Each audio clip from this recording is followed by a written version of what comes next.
Good morning, आप देख रहे हैं इंडिया डेली। आपके साथ मैं हूं मोनिका सिंह। रूस यूक्रेन जंग में अब मिसाइल्स का नया डर सामने आ गया है।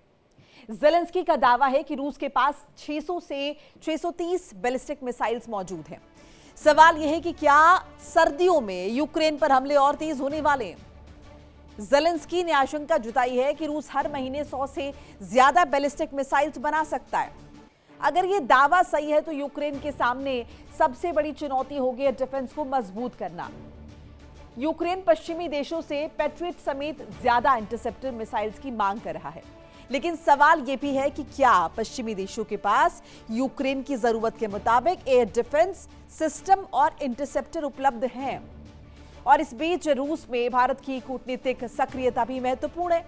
विदेश मंत्री एस जयशंकर ने राष्ट्रपति व्लादिमीर पुतिन से मुलाकात की और रूसी विदेश मंत्री सर्गेई लावरोव के साथ व्यापक बातचीत की। तो आज बहस का बड़ा सवाल है, क्या रूस की बढ़ती मिसाइल ताकत सर्दियों में यूक्रेन के लिए नया संकट बनेगी? क्या यूक्रेन का एयर डिफेंस रूस के मिसाइल हमलों को रोक पाएगा? और युद्ध के बीच भारत की रूस के साथ कूटनीति कितनी महत्वपूर्ण है, इस पर डिटेल में हम बात करेंगे। रूस की मिसाइल ताकत से यूक्रेन में टेंशन बढ़ गई है। रूस की मिसाइल ताकत से यूक्रेन में टेंशन बढ़ गई है। सर्दियों में यूक्रेन पर बढ़ सकता है रूसी मिसाइल अटैक। अब देखिए, रूस हर महीने बना सकता है 100 से ज्यादा बैलिस्टिक मिसाइल्स। ज़ेलेंस्की ने पश्चिम से मांगा है पैट्रियट और एयर डिफेंस। ज़ेलेंस्की का दावा है कि रूस के पास 630 बैलिस्टिक मिसाइल्स हैं। ये बड़ा दावा जो है किया जा रहा है ज़ेलेंस्की की तरफ से, यूक्रेन की तरफ से, और ऐसे में पश्चिम देशों से मदद की मांग की है। पैट्रियट और एयर डिफेंस सिस्टम मांगा है। कहा है कि रूस के पास 630 बैलिस्टिक मिसाइल्स है। ऐसे में आने वाले वक्त में रूस की तरफ से अग्रेशन जो है वो बढ़ सकता है यूक्रेन पर, और अगर ऐसा होगा तो जाहिर है यूक्रेन को इसके लिए, डिफेंस के लिए मदद की दरकार है। सर्दियों में रूसी हमलों का डर है। कहीं ना कहीं यूक्रेन को एयर डिफेंस बढ़ाने में जुटा है यूक्रेन को 360 पैट्रियट मिसाइल्स की दरकार है। ज़ेलेंस्की ने सर्दियों के लिए मांगी है 300 पैट्रियट मिसाइल्स। इंटरसेप्टर की कमी बनी है यूक्रेन के लिए बड़ी चुनौती। फ्रांस देगा SAMPT air defence system. Germany से 600 PSC-2 PSC-3 इंटरसेप्टर की उम्मीद की जा रही है। ये दावा किया जा रहा है और ये पता चला है कि फ्रांस एयर डिफेंस सिस्टम मुहैया कराएगा। जर्मनी से भी उम्मीद जो है की जा रही, क्योंकि यूक्रेन मदद की मांग कर चुका है। यूक्रेन ये कह रहा है कि अगर रशिया के सामने अडिग रहना है, बना रहना है, तो दरकार है मदद की।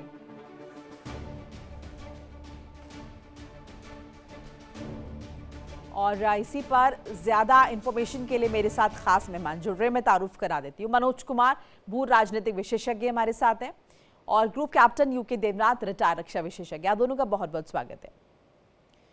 देवनाथ जी, आपसे शुरुआत करते हैं। एयर डिफेंस बढ़ाने में जुटा है यूक्रेन, और जिस तरह की आशंका यूक्रेन जता रहा है कि आने वाले वक्त में, स्पेसिफिकली विंटर्स में, सर्दियों में यूक्रेन के लिए बड़ी चुनौती बन सकता है रशिया, इसे किस तरीके से देख रहे हैं? और ये दावा अभी मौजूदा वक्त में क्या जता रहा है?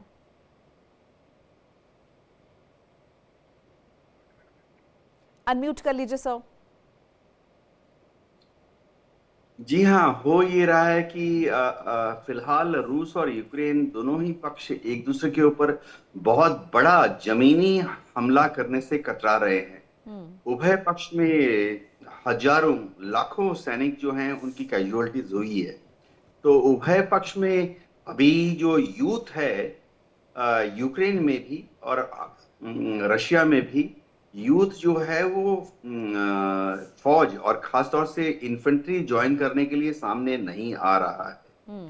तो इस मजबूरी के चलते उभय पक्ष एक दूसरे के ऊपर जो हमले कर रहा है वो ज्यादातर ड्रोन, UAV या क्रूज मिसाइल के हमले हो रहे हैं। तो ड्रोन और UAV और क्रूज मिसाइल से जब हमला किया जाता है तो बचने के लिए एयर डिफेंस सिस्टम्स चाहिए। रूस ने हजारों ऐसे हमले किए हैं यूक्रेन के ऊपर, और बदले में यूक्रेन की एयर डिफेंस सिस्टम्स को हजारों एयर डिफेंस मिसाइल्स की इंटरसेप्टर्स मिसाइल फायर करने की जरूरत पड़ी है। Patriot air defence missile systems की शॉर्टेज ना सिर्फ यूक्रेन में है, अमेरिका में भी हो गई है। अमेरिका अपने यहाँ जो स्ट्रेटेजिक रिजर्व मेंटेन करता था, वो भी प्राय प्राय खत्म हो गया है। अभी अमेरिका के पास जो पेट्रियट एयर डिफेंस सिस्टम्स हैं, उनकी प्रायोरिटी एलोकेशन में है कि वो गल्फ देशों को भेजी जा रही है, क्योंकि गल्फ देश जो हैं बार बार गुहार लगा रहे हैं कि ईरान कभी भी उनके ऊपर फिर से हमला कर सकता है और गल्फ देशों के पेट्रोकेमिकल प्लांट्स पर हमला कर सकता है। तो जो भी पेट्रियट एयर डिफेंस सिस्टम की मिसाइलें फैक्ट्री से निकलती हैं, वो तुरंत गल्फ देशों की तरफ भेज दी जाती है, ना कि यूक्रेन की तरफ। हाँ। जी, तो देवनाथ जी, इसके क्या मायने निकाले? क्या यूक्रेन जो मदद मांग रहा है वो मदद नहीं दे पा रहे पश्चिम देशों से, या अमेरिका अब नहीं दे पाएगा? और अगर ऐसा होगा तो फिर तो चुनौती बढ़ेगी। जी हाँ मोनिका, देखिए, यूक्रेन अगर मांगता है 500 इंटरसेप्टर मिसाइल्स, अमेरिका से उसको मिलती है 100। बाकी इंटरसेप्टर मिसाइल्स यूक्रेन कुछ ले लेता है इंग्लैंड से, कुछ फ्रांस से, कुछ जर्मनी से। ये तीनों कंट्री ही एयर डिफेंस सिस्टम में पेट्रियट एयर डिफेंस सिस्टम का भी इस्तेमाल करते हैं। नेटो के वॉर रिजर्व में भी पेट्रियट एयर डिफेंस सिस्टम्स हैं, जिनको कि सिर्फ नेटो के चेयरमैन, नेटो का हेडक्वार्टर ब्रुसेल्स में है, वो रिलीज कर सकते हैं। उनको रखा गया है ताकि अगर रूस अपनी जो धमकियां हैं, रूस धमकी देता रहता है, कभी वो पोलैंड को कहता है उस पर हमला कर देगा, अभी वो इंग्लैंड के ऊपर खफा है तो कभी इंग्लैंड को कहता है कि वो इंग्लैंड पर हमला कर देगा। तो नेटो का जो भंडारण है पेट्रियट एयर डिफेंस सिस्टम्स का, उसको रिलीज कराना टेढ़ी खीर है, क्योंकि नेटो से परमिशन लेती होती है, उस देश से परमिशन लेनी होती है जहां उसका भंडारण है, फिर अमेरिका से तो पूछना ही पड़ता है। तो यूक्रेन के पास एयर डिफेंस सिस्टम्स की मिसाइलों की बहुत क्रिटिकल शॉर्टेज हो रही है। जी, ठीक है। इस बीच देखिए, खबर बता रहे हैं रूस ने यूक्रेन पर किया है ताबड़तोड़ हमला। डोनेस्क और खार्किव में जबरदस्त अटैक हुआ है। FAB 500 और 1500 से अटैक। रूसी रक्षा मंत्रालय ने हमले का वीडियो भी जारी किया है। तो रूस ने यूक्रेन पर ताबड़तोड़ हमला किया। मेरे साथ डॉक्टर सिंह भी जुड़ चुके हैं, आपका भी बहुत बहुत स्वागत है। डॉक्टर सिंह, ये जो आशंका जताई जा रही है यूक्रेन की तरफ से, स्पेसिफिकली सर्दियों को मेंशन किया है कि जो सर्दियां आने वाली हैं उसमें स्थिति बहुत खराब हो जाएगी यूक्रेन की। अब क्या लग रहा है, वो जो डिमांड कर रहा है वेस्टर्न कंट्रीज से, उस डिमांड को फुलफिल करेंगे या फिर यूक्रेन को सोचना पड़ेगा? और अगर यूक्रेन सोचेगा तो शायद वो जो पॉइंट है जिसकी हम प्रतीक्षा कर रहे हैं कि शायद वो पॉइंट आए बीच में और फिर वो बातचीत का रास्ता निकले, क्योंकि जब तक एक दूसरे पर अटैक करते रहेंगे तो बातचीत कहाँ हो रही है? बिल्कुल आपने सही कहा। देखिए मोनिका जी, अब तो खुल के ब्रिटेन, खास करके जर्मनी और फ्रांस, ये तो खुल के यूक्रेन के साथ आ गए हैं। अमेरिका पहले से ऑलरेडी उसको मदद तो कर ही रहा है, लेकिन सबके अपने अपने लिमिटेशंस हैं। अभी ब्रिटेन ने अनाउंस किया है कि वो जो डिफेंस एक मिसाइल बनाने के, जो खास करके 2 मिसाइल जो इनके हैं, उसका ब्लूप्रिंट देने वाला है यूक्रेन को। तो एक तरफ फ्रांस ने ऑलरेडी हैंड ओवर कर दिया है, ब्रिटेन भी देने वाला है, उधर जर्मनी से सपोर्ट इसको मिल रहा है, अमेरिका भी इसको सपोर्ट कर ही रहा है। लेकिन नेटो देशों की भी अपनी लिमिटेशंस हैं, उनकी क्षमता भी लिमिट है। और खास करके ऐसे समय जब अमेरिका ईरान युद्ध में फंसा हुआ है, तो यूक्रेन को पूरी तरह से सपोर्ट करने में शायद वो उस हिसाब से नहीं कर पा रहा है, वो ऑब्वियस है। तभी तो यूक्रेन की देखिए 4.5 साल से इतने कोशिशों के बावजूद, सपोर्ट के बावजूद, रूस की जो क्षमता है और इतनी बड़ी विश्व शक्ति है, उसको कंट्रोल करना यूक्रेन के लिए या फॉर दैट मैटर पश्चिमी देशों के लिए, नेटो देशों के लिए इतना आसान नहीं है। तो मुझे लगता है ये अभी युद्ध थमने के कुछ आसार नहीं दिख रहे हैं। जो सपोर्ट है वो नाकाफी है और इसीलिए यूक्रेन बार बार कह रहा है कि एक पेट्रियट मिसाइल जो उसको मांग रहा है, उसकी बात है। दूसरी तरफ वो और ज्यादा सपोर्ट की दरकार उसको है। लेकिन अभी जो स्थिति है, मुझे नहीं लग रहा। और खास करके एक और चीज मैं इंगित करना चाहूंगा, उत्तर कोरिया का जो सपोर्ट रूस को मिला है, उत्तर कोरिया से ऐसी खबरें आई हैं कि बहुत बड़े पैमाने पे रूस को मिसाइल और ड्रोन के भी सपोर्ट मिल रहे हैं और यहाँ तक कि सैनिकों का भी सपोर्ट मिल रहा है। तो ऐसे में मुझे नहीं लगता कि रूस रुकने वाला है और यूक्रेन ने हालांकि बहुत ज्यादा घातक हमले किए हैं और रूस के अंदर जाके 2000 किलोमीटर अंदर तक और किया है, यहाँ तक कि मॉस्को, पीटर्सबर्ग, उस पे भी अटैक किया है, लेकिन वो रूस को रोकने में नाकामयाब रहा है। और चूंकि रूस कंपैरेटिवली यूक्रेन का एरिया कंपैरेटिवली कम है और रूस उसको एक टारगेट करने की स्थिति में आसानी से है, तो मुझे लगता है कि ये ऐसे ही चलेगा। अभी इसकी रुकने की संभावना दिख नहीं रही है। ठीक है, इन सब के बीच एक अपडेट जरा दर्शकों को बता रहे, विदेश मंत्री जयशंकर से मिले हैं रूसी राष्ट्रपति व्लादिमीर पुतिन। व्लादिमीर पुतिन द्विपक्षीय संबंधों, वैश्विक घटनाक्रम पर चर्चा करते हुए नजर आए। तो ये मुलाकात हुई है विदेश मंत्री एस जयशंकर की और रूसी राष्ट्रपति व्लादिमीर पुतिन के द्विपक्षीय संबंधों का जिक्र हो रहा है। जो वैश्विक घटनाक्रम चल रहा है उस पर चर्चा। मनोज जी, कमेंट आपका इस पर। रशिया के साथ जो है भारत का एक ऐतिहासिक रिलेशनशिप रहा है और जिस तरह से विदेश मंत्री का दौरा रहा, स्वाभाविक है कि दोनों देशों के बीच जो टाइप है वो और स्ट्रांग होगा। जिस तरह से हम लोग देख रहे हैं कि अमेरिका का जो रुख रहता है इंडिया के प्रति, कभी टैरिफ लगा देना, या जिस तरह से हम लोग देख रहे हैं कि पाकिस्तान को भी जो है किसी न किसी रूप में जो एक एडवांटेज वे में बता देता है ट्रंप, तो स्वाभाविक है कि रशिया के साथ हमारा रिलेशन शुरू से ही रहा है और उसको और स्ट्रेंथन बार बार करने की ज़रूरत है, जो कि इसी के ध्यान में रखते हुए जो है हमारे विदेश मंत्री वहाँ गए और प्रधानमंत्री की भी जो है जो शेड्यूल्ड मीटिंग है वो हो सकता है कि इसमें डिस्कशन हो। तो स्वाभाविक है कि जिस तरह से जो है सिनेरियो वर्ल्ड का बन रहा है कभी और मोनोलॉग जो स्टेटमेंट डोनाल्ड ट्रंप का आ रहा है, तो स्वाभाविक है सभी कंट्रीज जो है अपने अपने रिलेशंस को और स्ट्रेंथन करना चाहते हैं, ताकि जो है एक पर्टिकुलर एक खास करके अमेरिका पे जो है हाईली डिपेंडेंट ना हो। और जिस तरह से हम लोग देखते हैं कि जब जब रशिया जो है यूक्रेन पे हमला करता है तब और कैजुअलिटी होता है, तो वैसे ही जो है जेलेंस्की का स्टेटमेंट आ जाता है वर्ल्ड कम्युनिटी के लिए कि आप रशिया पे दबाव बनाइए कि इस तरह का हमला ना हो। और लेकिन जेलेंस्की का ये अप्रोच नहीं रहा है कि कैसे जो है दोनों देशों के बीच जो है शांति बहाल हो, इसको लेकर के वो ध्यान नहीं देते हैं और सीधे वो फ्रांस हो या यूके हो और चाहे अमेरिका हो वहाँ पहुँच जाते हैं और फिर वहाँ पे मिसाइल का डिमांड करने लगते हैं। लेकिन कोई कभी जो है इनिशिएटिव, हालांकि डोनाल्ड ट्रंप ने एक इनिशिएटिव भी लिया था कि रशिया और यूक्रेन के बीच समझौता हो, लेकिन वो कंप्लीट नहीं हो पाया। उसमें ज़ेलेंस्की का ये एक अड़ियल रवैया रहा है कि वो रशिया से जो है वो शांति जो है वो जल्दी ना हो। वहीं जो है लोगों में भी, यूक्रेन के लोगों में भी ऐसा है कि शांति बहाल होना चाहिए। जिस तरह से जो है अचानक जो है हमला हो जाता है, ड्रोन हम लोगों ने देखा कि किस तरह से एक शॉपकीपर को जो है ड्रोन ने हमला किया और लगभग आधा से 1 घंटा तक जो है वो उसी को मॉनिटर कर दे रहा, उसके बाद जो है ब्लास्ट हुआ था।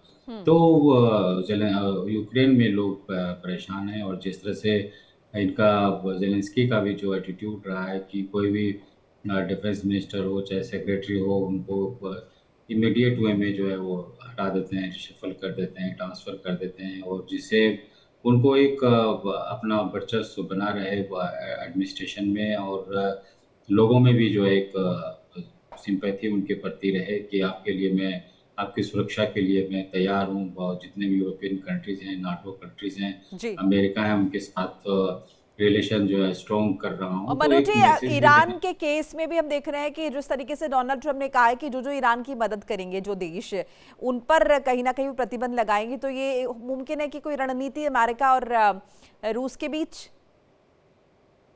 ऐसा लग रहा है कि जिस तरह से शुरू से ही हम लोगों ने देखा है कि जैसे यूक्रेन और रशिया के बीच जो युद्ध चल रहा था, इसमें भी जो अमेरिका का यही मानना था कि रशिया के साथ जो है ट्रेड नहीं किया जाए या जो भी रशिया से ऑयल खरीदेगा उस पर सैंक्शन लगाएंगे, और लगाया भी। और जिस तरह से रिसेंट डेज में भी हम लोग देख रहे हैं कि ईरान पे भी इसी तरह का जो है वो इम्पोज किया जा रहा है। हालांकि बैक चैनल से जो एक बातचीत भी हो रही है और ऐसा लग रहा है कि ये भी जो है डोनाल्ड ट्रंप का जो डिसीजन है इसको भी जो है आने वाले समय में विड्रॉ करना पड़ेगा, क्योंकि कोई भी कंट्री जो है इस तरह का इम्पोजिशन जिस तरह से अमेरिका किया जा रहा है वो एक्सेप्ट नहीं करेगा। क्योंकि हम लोग देख ही रहे हैं कि जिस तरह से अमेरिका और ईरान के बीच जो युद्ध चल रहा है, इसके कारण जो है वर्ल्ड का इकोनॉमी बहुत डिक्लाइन हो रहा है। और सभी उसके बाद कंट्रीज इस जो है तरह की किसी नीति अगर डोनाल्ड ट्रंप बनाएंगे तो इससे और ज्यादा इंपैक्ट होगा। मैं आपके पास लौट रही हूं सर। विदेश मंत्री अजय शंकर लावरोव के बीच व्यापक बातचीत हुई है। रूस के विदेश मंत्री सर्गेई लावरोव और भारत के विदेश मंत्री के बीच बातचीत, द्विपक्षीय सहयोग और वैश्विक मुद्दों पर मंथन, क्षेत्रीय हॉटस्पॉट से बहुपक्षीय मुद्दों तक चर्चा का जिक्र हो रहा है। देवनाथ जी, F500 और 1500 का जिक्र हो रहा है, इसके विषय में जरा बताइए थोड़ा। और ये स्पेसिफिकली सर्दियों की बात हो रही है, मतलब उस वक्त ऐसा क्या खास होगा?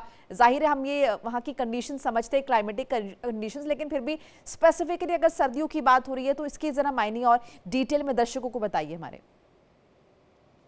मोनिका जी, ये जो फैब 500 है, फैब 1500 है, ये वॉरहेड का साइज बताती हैं। रशियन टर्मिनोलॉजी में फैब का मतलब होता है हाई एक्सप्लोसिव कन्वेंशनल वॉरहेड। तो ये जो हैं बैलिस्टिक मिसाइल्स के द्वारा लॉन्च की जा रही हैं रशिया के द्वारा। 500 का मतलब है कि 500 किलो का वॉरहेड है, और जो 1500 लिखा है 1500, उसका मतलब है कि 1500 किलो का वॉरहेड है। तो 1500 किलो का वॉरहेड बहुत बड़ा वॉरहेड होता है। वैसे मैं दर्शकों के कंपैरिजन के लिए बता दूं कि जी देवनाथ जी, प्लीज कंटिन्यू। हाँ, वैसे मैं दर्शकों को बता दूं कि F1500 इतना बड़ा वॉरहेड होता है कि जैसे इंडियन एयरफोर्स के पास, हमारे पास जो सबसे बड़ा रशियन सीरीज का बॉम्ब है वो फैब 1000 है। तो ये जो फैब 1500 है उसका इस्तेमाल आमतौर पे इंडस्ट्रियल हब पर हमला करने के लिए, या जैसे रेलवे मार्शलिंग यार्ड है, या एक थर्मल पावर प्लांट है, बहुत ही बड़ा टारगेट होता है, उस पर हमला करने के लिए किया जाता है। विंटर्स की खास बात यह है कि जिससे विंटर्स होती है तो ज्यादातर जगह पर बर्फ गिर जाती है, तो ग्राउंड पे मैन्यूवरिंग रेस्ट्रिक्टेड हो जाती है, कीचड़ पैदा हो जाता है, तो टैंक और बख्तरबंद गाड़ियों वाला युद्ध प्राय प्राय बंद हो जाता है। तो ऐसी हालत में जब कीचड़ हो, बर्फ हो, ज्यादातर युद्ध जो है वो या तो हवाई युद्ध होगा आने वाली सर्दियों में, या ड्रोन, यूएवी या बैलिस्टिक मिसाइल का युद्ध होगा। जी। ठीक है, और साथ साथ हम अगर विंटर्स की बात कर रहे हैं, एक बार देवनाथ जी इसके विषय में बताइए कि ऐसे में क्या चुनौतियां जो हैं वो यूक्रेन के लिए बढ़ जाएंगी? जी हाँ, यूक्रेन के लिए चुनौतियां बहुत ज्यादा बढ़ जाती है, क्योंकि रशियन विंटर, यूक्रेन का विंटर भी है जो बहुत ही भयंकर होता है। अगर हम याद करें द्वितीय विश्व युद्ध, तो जर्मनी की जो फौजें थी, जब वो मॉस्को के बाहर पहुंची और लेनिनग्राड के बाहर पहुंची, तो सर्दियों के समय ही वो वहां युद्ध हारी थी, क्योंकि सारे जर्मन टैंक्स, जर्मन तोप, उनके जो रबर कंपोनेंट होते हैं वो सर्दियों के मारे सील हो गए, क्रैक हो गए। इसी तरह से engine, petrol engine, diesel engine चालू होना नहीं चाहते हैं। हाँ, अभी तरक्की हो गई है। अब तो जो इंजन होते हैं उसमें खास तरह का विंटर डीजल डाला डाला जाता है, जो कि सर्दियों में भी इंजन स्टार्ट कर देता है। अब तो इंजन भी ऐसे डिजाइन होने लगे हैं रशिया और यूक्रेन में, जो कि सर्दियों में भी हीटिंग करके तब ऑन किए जाते हैं। लेकिन फिर भी आधा इक्विपमेंट तो अभी भी ऐसा है उभय पक्ष के पास, जिसमें विंटर डीजल डालने पर या हीटिंग जो है वो एक्सटर्नल हीटिंग करनी पड़ती है। तो जो विंटर का युद्ध होता है वो बहुत स्टैटिक होता है, उसमें जमीनी हरकत कम होती है। सबसे बड़ी बात है कि जो ट्रुप्स डिप्लॉय होते हैं वो ओपन में आते हैं, तो उन्हें -20 -30 डिग्री का सामना करना पड़ता है। तो जो डेथ्स होती हैं विंटर वॉरफेयर में, वो एनिमी एक्शन से कम होती हैं ओन ट्रुप्स की। ज्यादातर जो ट्रुप्स हैं वो सर्दियों से रिलेटेड जो जकड़न है या सर्दियों से रिलेटेड जो बीमारियां हैं, कोल्ड, कफ, फीवर, उससे ही युद्ध क्षेत्र में मारे जाते हैं। जी। ठीक है डॉक्टर सिंह, हम जिक्र यहाँ पर ये कर रहे हैं कि किस तरीके से समस्याएं उत्पन्न हो रही हैं। अभी जो छटपटाहट नजर आ रही है ज़ेलेंस्की की, और वो जिस तरीके से पश्चिम देशों से मदद की गुहार लगा रहे हैं, वो बता रहे हैं कि रूस बहुत अग्रेसिवली उन पर अटैक कर रहा है। पश्चिमी देश क्या अफोर्ड कर सकते हैं ज़ेलेंस्की जिस मदद की बात कर रहे हैं वो उनकी सारी डिमांड्स फुलफिल करने की? क्योंकि जाहिर है सबकी अपनी लिमिटेशंस हैं, और ऑलरेडी अमेरिका को हम देख रहे हैं किस तरीके से वो डिस्ट्रैक्टेड है ईरान की तरफ, और अगर वो लिमिटेशंस उनकी बनी रहती हैं और वो फुलफिल नहीं कर पाते हैं यूक्रेन की डिमांड, तो क्या उम्मीद करें, यूक्रेन के लिए खतरा बढ़ेगा? देखिए, ये विंटर से पहले की सारी कवायद है मोनिका जी, क्योंकि जैसा देवनाथ सर ने बताया कि विंटर के बाद चीजें स्लो हो जाती हैं, तो रूस की का प्रयास मुझे लगता है होगा कि विंटर से पहले ज्यादा से ज्यादा एरिया को कवर करें। ऑलरेडी यूक्रेन का 5% एरिया लगभग वो कवर कर रहा है, तो रूस एक तरफ ज्यादा इसीलिए अटैक बढ़ा रहा है कि वो चाहता है उससे पहले बढ़त बना ले, सो दैट कि अगर बातचीत की या संघर्ष विराम की कोई संभावना बनती है तो वो बढ़त के साथ निगोशिएशन में पॉइंट लेने की स्थिति में होगा। तो रूस ये कोशिश कर रहा है, और इसीलिए देखिए यूक्रेन की छटपटाहट ज्यादा हो रही है, क्योंकि वो अपने आप को डिफेंड करने की स्थिति में नहीं है। उसके पास एयर डिफेंस सिस्टम या पेट्रियोट मिसाइल जो है वो उसके पास है ही नहीं उस हिसाब से, तो वहां पे चैलेंज आ रहा है। और इसीलिए देखिए अब यूके खास करके जो नए उसके प्रधानमंत्री बने हैं बर्नहम, उनकी पहली यात्रा पिछले महीने यूक्रेन में हुई, और फिर वो जाने वाले हैं यूक्रेन। और इस बार तो ये घोषणा उन्होंने ऑलरेडी कर दी है कि स्काल्प मिसाइल जो है उसका ब्लूप्रिंट वो यूक्रेन को देंगे, सो दैट कि वहां पे इस तरह के मिसाइलों की प्रोडक्शन और ज्यादा बढ़े। अब रूस ने खुल के घोषणा कर दी है कि अगर इस तरह के प्रोडक्शन यूक्रेन करता है, और नेटो या ब्रिटेन, फ्रांस दोनों ने जैसा ब्लूप्रिंट, फ्रांस तो ऑलरेडी ब्लूप्रिंट दे रखा है, तो रूस ने घोषणा कर दी है कि वो चुन चुन के ऐसे प्रोडक्शन सेंटर को टारगेट करेगा जहां से यूक्रेन में अपने हथियार बनाने की कोशिश करेगा। तो मुझे लगता है इससे और वॉर ज्यादा बढ़ने की संभावना है।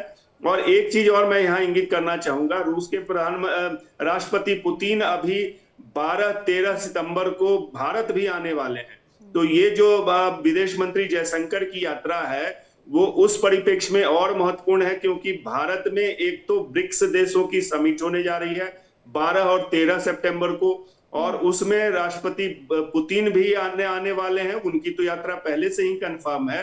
तो ये विजिट जो जयशंकर की हो रही है उसकी तैयारियों के रूप में देखा जा सकता है।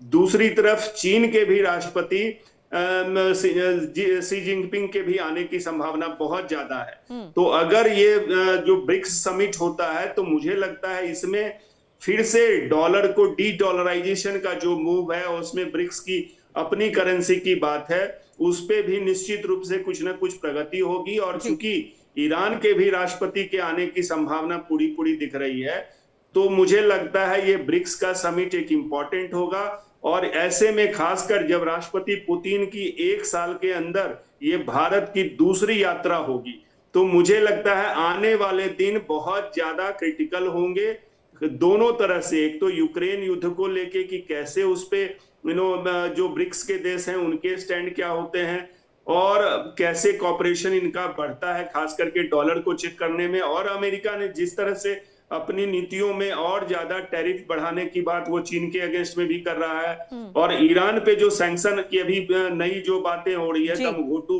सैंक्शन, आर्थिक सैंक्शन लगाने की, उसमें ब्रिक्स देशों का क्या होगा, क्योंकि सबसे ज्यादा असर ब्रिक्स के देशों पे ही पड़ेगा। एक तरफ आप देख लीजिए चीन, ईरान से 90% जो ईरान का एक्सपोर्ट है ऑयल का वो चीन को जाता है। तो ये खास करके जो आर्थिक सैंक्शन की अमेरिका ने घोषणा की है, नई घोषणा, इसका सबसे ज्यादा असर चीन को होगा। और चीन यहाँ पे पहले ही बोल चुका है, रूस भी बोल चुका है कि वो अमेरिका के इन सैंक्शनों को नहीं मानेंगे और उसका विरोध भी करेंगे। तो मुझे लगता है ब्रिक्स समिट में और ये आने वाले जो दौरे हैं इसमें फिर से कुछ परमुटेशन कॉम्बिनेशन बनाने की कवायद होगी। जी। इस बीच कुछ लाइट मोड पे तस्वीरें भी स्क्रीन पर साझा करें, जंग के बीच गिटार पर संगीत का खास पल नजर आया है। ब्रिटेन के प्रधानमंत्री बर्नहम का खास अंदाज, यूक्रेनी सैनिकों के साथ गिटार से अनोखा अंदाज नजर आया। पहली विदेश यात्रा पर सैनिकों के साथ गिटार बजाए, यूक्रेनी सैनिकों ने ओसिस का गाना भी सुनाया। और एक और अपडेट जरा साझा करें, रूसी सेना में नए जवानों की भर्ती की संभावना नजर आ रही है। कलिनिंग्राद के लोग सेना में शामिल हो सकते हैं। युद्ध के दौरान सैनिकों की कमी से जूझ रहा है रूस।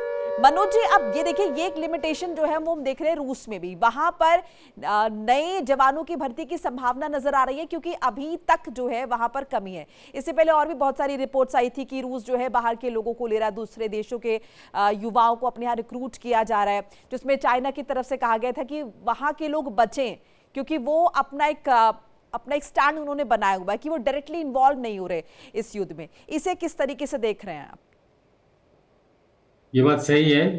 पिछले दिनों का जो रिपोर्ट आया है उसके आधार पे हम लोग कह सकते हैं कि रशिया जो है शॉर्टेज ऑफ सोल्जर से फेस कर रहा है। और हम लोग देख ही रहे हैं कि जो भी इंडियन लोग भी वहाँ थे वो फोर्सफुली उनको जो है वो डिफेंस में जो है रिक्रूट किया गया, और कुछ लोगों का डेथ भी हुआ है। तो वो स्वाभाविक है कि वहाँ पे लोग जो है इस तरह का रिक्रूटमेंट में भाग नहीं लेना चाहते। इसलिए ऐसा देख रहा है कि जो भी लोग वहाँ जाते हैं जॉब के लिए या कोई बिजनेस के लिए, तो उनको भी इंक्लूड कर दिया जाता है। तो ये अच्छी बात नहीं है। और मुझे ऐसा लग रहा है कि जिस तरह से युद्ध जो है ये बढ़ता जा रहा है, ये युद्ध का कोई अंत दिख नहीं रहा है, तो स्वाभाविक है कोई भी कंट्री के लिए जो है इस तरह का प्रॉब्लम जो है फेस करेगा ही। क्योंकि नॉर्मली युद्ध होता था 1 महीना, 5 दिन, 10 दिन में जो है खत्म हो जाता था। लेकिन अब रिसेंट युद्ध की अगर हम बात करें तो इसमें एक युद्ध का जो ड्यूरेशन होता है वो बहुत ज़्यादा बढ़ जाता है, लॉन्जिविटी इसका बढ़ जाता है। तो मनोज जी, इससे एक जो है तरफ यूक्रेन ये कह रहा है कि रशिया बहुत तेजी से, बहुत तीव्रता के साथ अटैक कर रहा है, हमें हथियार और दो वेस्टर्न कंट्रीज से। अब ये जो रूसी सेना में नई भर्ती की संभावना नजर आ रही है, जाहिर है बताया जा रहा है कि रिक्रूटमेंट और होंगे, इससे तो एस्केलेशन और बढ़ेगा, यानी यूक्रेन के लिए और बड़ी चुनौती। स्वाभाविक है कि चुनौती तो यूक्रेन के लिए होगा ही। और नॉर्मली हम लोगों ने डिस्कशन भी किया, ये युद्ध जो है यूक्रेन जो है उधार का युद्ध लड़ रहा है, और एक एजेंट के रूप में जो है वो रशिया के खिलाफ लड़ाई लड़ रहा है। तो आपको जो है इस तरह का वो फेस करना ही पड़ेगा। अमेरिका हो इस तरह से, जिस तरह से हम देख भी रहे हैं कि अमेरिका जो है फंस गया ईरान में। शायद अगर अमेरिका ईरान में नहीं फंसता, और जिस तरह से हम लोग देखा कि ट्रंप जो है नाटो कंट्रीज पे भी जो उनका एक एडवर्स स्टेटमेंट आया है, और हम लोग देख ही रहे हैं कि टैरिफ को लेकर के अमेरिका का फिर कनाडा के साथ एक इसमें वाक युद्ध चल रहा है। तो जिस तरह से हमें डोनाल्ड ट्रंप का जो अप्रोच रहा है यूरोपियन कंट्रीज के प्रति और नाटो कंट्रीज के प्रति, इससे जो है जो कंट्रीज हैं यूरोपियन कंट्रीज वो खुद ही परेशानी फील कर रहे हैं। हालांकि फ्रांस और इंग्लैंड ये एश्योरेंस दे रहे हैं कि जितने भी वेपन्स होगा हम वो प्रोवाइड कराएंगे। लेकिन कोई भी डेमोक्रेटिक कंट्री के होने के कारण सभी कंट्रीज के लिए एक लिमिटेशन हो जाता है कि कितना जो है डिफेंस में खर्च किया जाए, क्योंकि उनको एक वेलफेयर स्कीम भी चलाना पड़ता है ताकि लोग जो है उस पर्टिकुलर पार्टी के प्रति जो है आस्था बरकरार रहे। तो स्वाभाविक है कि वो आने वाले समय में, क्योंकि जेलेंस्की का कोई ऐसा अप्रोच या कोई इंडिकेशन या अमेरिकन साइड से भी कोई इंडिकेशन ऐसा नहीं आ रहा है कि दोनों देशों के बीच वार्ता होगा। तो ऐसा लग रहा है कि आने वाले समय में, और जब तक हमें लग रहा है, जब तक मनोज जी, जब तक एक पक्ष जो है वो हल्का नहीं पड़ेगा, बातचीत की स्थिति कैसे उत्पन्न होगी? क्योंकि अभी तो यूक्रेन भी लगातार अटैक जो है वो पलट कर रहा है, यानी कि सिर्फ डिफेंसिव मोड में नहीं, अटैकिंग मोड में यूक्रेन भी नजर आ रहा है। वो बात अलग है कि उसकी इतनी क्षमता नहीं। ईरान के खिलाफ अमेरिका ने अब आर्थिक मोर्चे पर बड़ा वॉर शुरू कर दिया है। ट्रंप प्रशासन इकोनॉमिक आउटकास्ट अभियान के जरिए ईरान के वित्तीय नेटवर्क और उसके साथ कारोबार करने वालों पर दबाव बढ़ाने का ऐलान किया है। अमेरिकी ट्रेजरी सेक्रेटरी स्कॉट बेसेंट की चेतावनी बेहद सख्त है। अमेरिका के पास असीमित धैर्य नहीं है, यानी ईरान से जुड़े देशों और संस्थाओं के लिए अब अमेरिकी दबाव से बचना आसान नहीं होगा।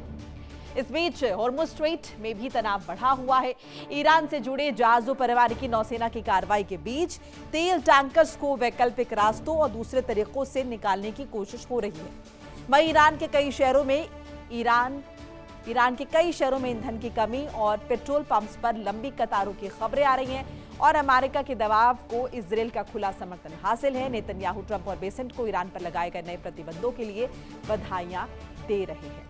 अब ऐसे में सवाल है कि क्या अमेरिका का इकोनॉमिक डी-डे ईरान की कमर तोड़ने की रणनीति है? क्या ईरान पर आर्थिक शिकंजा कसने से तेहरान झुकेगा?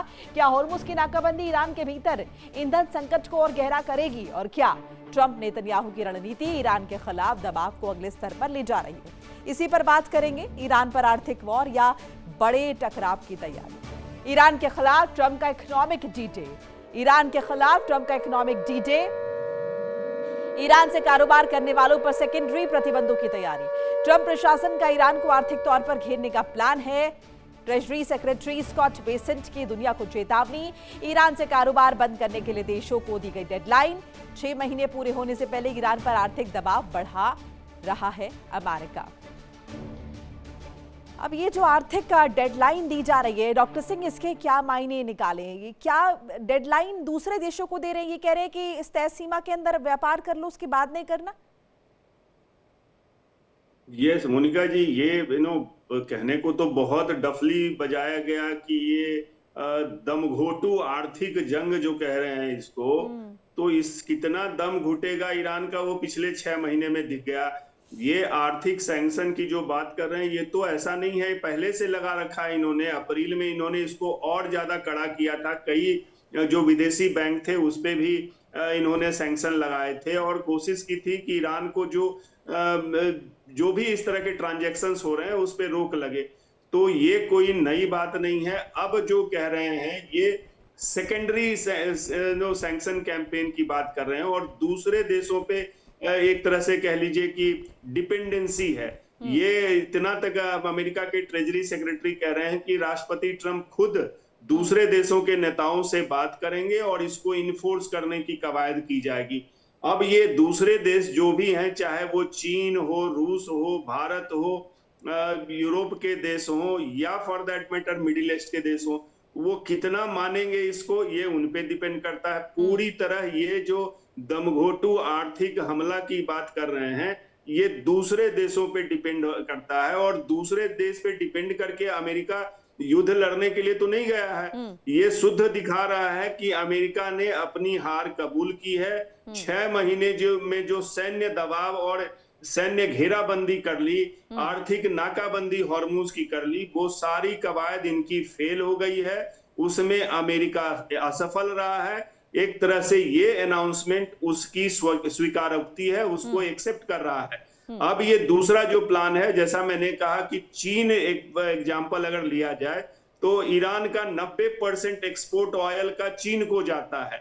वहां के जो टीपॉट रिफाइनरीज हैं वो सबसे ज्यादा चोरी छुपे रिफाइन करते हैं ईरान के तेल को और वो फिर दुनिया में बेचते हैं, अपनी जरूरतों के लिए पूरा करते हैं।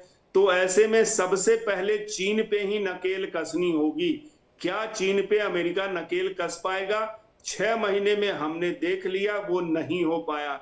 चीन ने उल्टे रिएक्ट किया और उनकी सप्लाई, अमेरिका की सप्लाई चेन को, खास करके जो रेयर अर्थ मिनरल्स हैं, खनिज जो कीमती खनिज पदार्थ हैं, वो अमेरिका को सप्लाई रोक दिया। उससे अमेरिका का जो हथियारों का प्रोडक्शन है वो अफेक्ट हुआ, चाहे वो मिसाइल प्रोडक्शन हो, उनके उस पे असर पड़ा।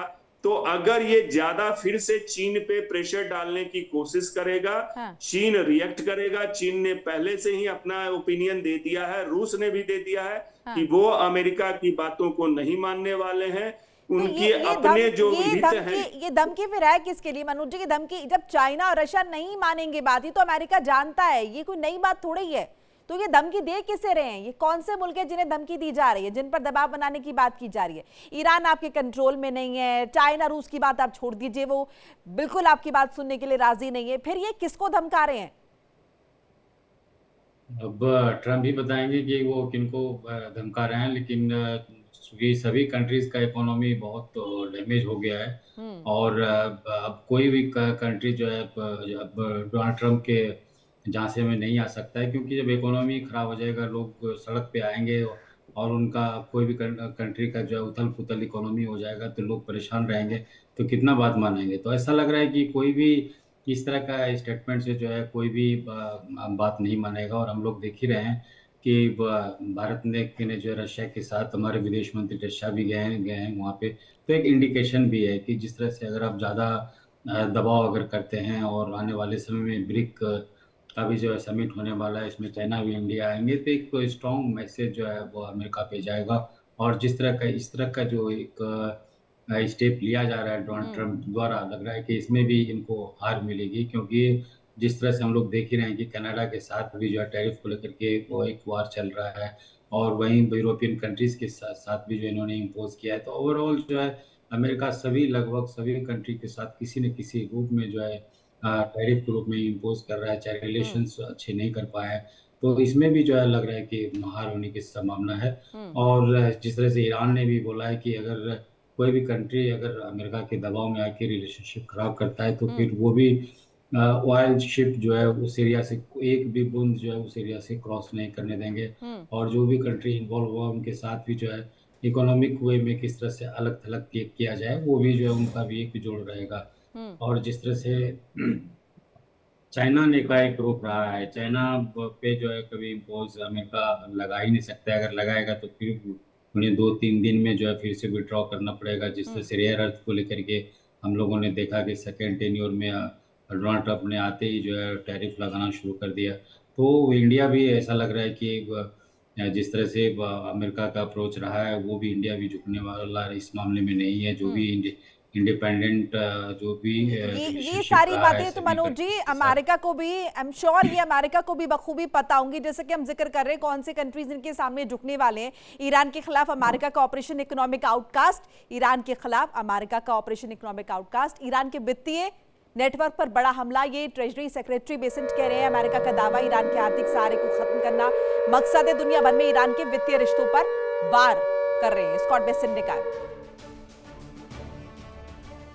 The United States Treasury has begun Operation Economic Outcast, an unprecedented campaign against the Islamic Republic of Iran and its enablers.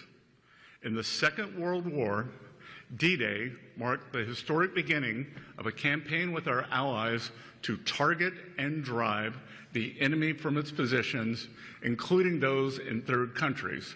Today, in that same spirit, we are launching an economic onslaught against Iran's financial connections around the globe. Our objective is to sever every economic lifeline that sustains this tyrannical regime until Tehran stands alone. Devnath ji, desperate measures कहें इसे, क्योंकि इससे पहले Besant ने यह भी कहा था कि हमारे पास इतना पेशेंस नहीं है तो कुछ भी नीतियां बनाएंगे। और वैसे ही हम देख रहे हैं ट्रंप की अप्रूवल रेटिंग की हालत देख रहे हैं। हम देख रहे हैं आर्थिक माफ की जगह अगर हम देखें अमेरिका में कितनी किरकिरी हो रही है डोनाल्ड ट्रंप की नीतियों की। तो डेस्परेट मेजर्स समझ नहीं आ रहा, कुछ भी कर रहे हैं। मोनिका जी, अभी अमेरिका के पास और कोई ऑप्शन बचा नहीं हुआ। ईरान के ऊपर बॉम्ब्स जितने गिराने थे गिरा लिए। अब ये आर्थिक सैंक्शन लगा रहे हैं, ये तो जो है इसकी प्रतिक्रिया ऑलरेडी आनी शुरू हो गई है। हम देख रहे हैं कि चीन से इस तरह के संकेत मिल रहे हैं कि अगर अमेरिका ने चीन के ऊपर सैंक्शंस लगाए तो चीन भी उसका काउंटर सैंक्शन लगाने के लिए तैयार है। भारत के ऊपर भी अमेरिका की नजर है। भारत और ईरान के बीच में भी कुछ व्यापार होता है। भारत ईरान को बासमती चावल एक्सपोर्ट करता है, दवाइयां एक्सपोर्ट करता है, इलेक्ट्रॉनिक गुड्स और मशीनरी एक्सपोर्ट करता है। भारत से बड़ी मात्रा में हम चीनी, चाय, कंडीमेंट्स, मसाले, फ्रूट्स ईरान को एक्सपोर्ट करते हैं। तो अगर इन चीजों का एक्सपोर्ट भारत से ईरान के लिए अमेरिका बैन करने की कोशिश करता है तो भारत में भी थोड़ा सुगबुगाहट हो सकती है। वैसे भारत और अमेरिका के बीच में ट्रेड टॉक्स तो जारी हैं, ये मामला वहां डेफिनेटली आएगा। हो ये रहा है कि अमेरिका जब किसी देश को धमकाता है कि वह उसके ऊपर सैंक्शन लगाएगा तो उससे लॉन्ग टर्म, जैसे अभी इराक के बीच में और ईरान के बीच में काफी व्यापार होता है। जाहिर बात है, दो पड़ोसी मुल्क हैं, 900 किलोमीटर की कॉमन बाउंड्री है। तो अगर अमेरिका वाकई सैंक्शन लगाता है तो इराक के ऊपर भी सैंक्शन लगाने पड़ेंगे। जबकि इराक की जो बगदाद में रिजीम जो है वो तो अमेरिका के समर्थन से ही बगदाद में पावर में है। तो अगर अमेरिका वाकई सीरियस है तो इराक के ऊपर भी सैंक्शन लगाना चाहिए, लेकिन सैंक्शन नहीं लगा सकता क्योंकि बगदाद की सरकार चरमरा जाएगी जो कि अमेरिका के बैसाखियों पे चल रही है। तो मामला इतना आसान नहीं है सैंक्शंस लगाना। रूस के खिलाफ सैंक्शंस तो अमेरिका ने पिछले 20 साल 10 साल से लगाए हुए हैं। थोड़े बहुत सैंक्शन और लगाएगा रूस को, कोई फर्क नहीं पड़ता। इनफैक्ट रूस पे सैंक्शन लगाने के बाद रूस को एक एडवांटेज हुआ है। रूस ने दुनिया के ऐसे देशों से ज्यादा संपर्क करना शुरू कर दिया है जो कि अमेरिका विरोधी देश है। तो अमेरिका रूस के ऊपर सैंक्शन लगाता है और रूस इसके जवाब में जो देश अमेरिका के खिलाफ सोचते हैं उनके साथ अपनी मित्रता बढ़ा रहा है। तो अमेरिका का तो लॉन्ग टर्म स्ट्रेटेजिक लॉस है ही, ऐसा लॉस जो दिख नहीं रहा है लेकिन आने वाले समय में होने वाला है। क्लासिक एग्जांपल है कि अगर अमेरिका भारत पर सैंक्शन लगाएगा तो भारत को रूस के ऊपर ज्यादा निर्भर होना पड़ेगा। तो अमेरिका तो डोनाल्ड ट्रंप की एडमिनिस्ट्रेशन जो कोशिश कर रही थी कि भारत को रूस से दूर खींच लाए, वो उल्टा पड़ जाएगा। अगर अमेरिका भारत पर सैंक्शन लगाएगा तो फिर वो तो भारत को रूस की तरफ धकेल देगा। राइट जी ठीक है डॉक्टर सिंह, और अरबिक कंट्रीज की क्या स्थिति आपको नजर आती है? ये जो आसपास के मुल्क हैं ईरान के, हम यूएई की बात कर लें, हम सऊदी अरब की बात कर लें, इनकी क्या स्थिति है? सैंक्शंस अमेरिका लगाने की बात कर रहा है पर क्या इन मुल्कों को भूल गया है? देखिए उनकी तो आप कह लीजिए सैंडविच्ड हैं वो, उनकी एक तरफ कुआं एक तरफ खाई वाली बात है मोनिका जी। यूएई ने हालांकि ऑलरेडी सैंक्शन की भी घोषणा कर रखी है। यूएई ने तो कहा है कि जितने व्यापार होते हैं उसको वो रोक लेगा। जो आवाजाही यहाँ से खास करके दुबई से एक्सपोर्ट होता है ईरान को, सामानों की, डेली गुड्स की, वो रोक लेगा। और दूसरी तरफ जो वित्तीय आदान प्रदान है उस पे भी वो नकेल लगाएगा। निश्चित रूप से ईरान की चुनौतियां बढ़ेंगी इससे। ये सैंक्शन से ईरान की चुनौती बढ़ेगी। वहां जो डेली यूज के चीजें हैं उसके दाम बढ़ेंगे, इन्फ्लेशन बढ़ेगा, डॉलर की कीमत बढ़ेगी। तो ईरान के लिए तो निश्चित रूप से ये ज्यादा प्रॉब्लम क्रिएट करेगा जो सैंक्शंस है। लेकिन देखिए अमेरिका ये दूसरे के भरोसे युद्ध लड़ने से वो जीतेगा क्या? ऐसा कभी नहीं होता है कि दूसरे के भरोसे आप युद्ध जीतते हैं। पहले इनका जो मिलिट्री कैंपेन हुआ उसमें हमने देख लिया नेटो के देश, खाड़ी के देश अमेरिका के साथ कितने खड़े रहे। मुझे लगता है कि फिर वही होने की बात है।